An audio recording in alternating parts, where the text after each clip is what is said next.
This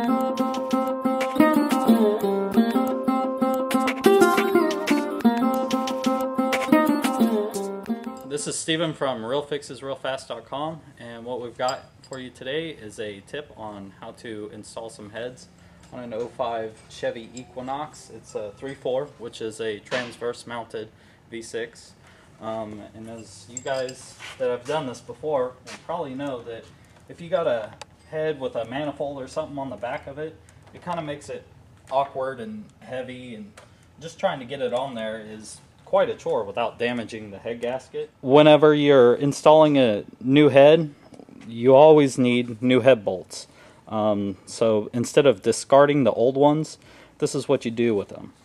What we did was we put the old head bolt in a vise, and we took a die grinder and cut the head of the bolt off. And what we're going to do is just very loosely, maybe 2 or 3 threads into the block, insert them. So now what these act as are guides, so that you don't end up tearing up the newly installed head gasket that you just put on there.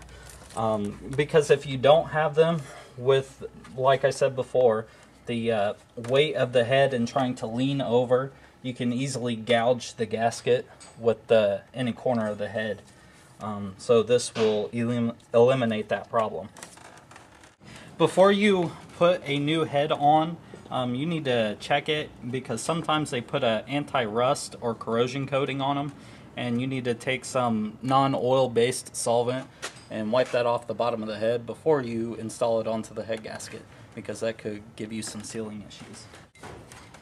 The reason why we're putting these dowels in, like I mentioned earlier, is the extra weight of this manifold makes it very awkward and for me to handle leaning over the front of this vehicle like this, and I don't want to tear up the head gasket.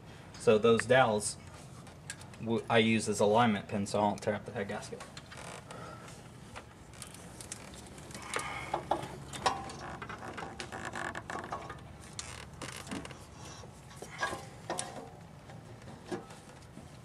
And there you go. Slides right down on there like it's supposed to without tearing up a head gasket, and it's a lot easier on your arms.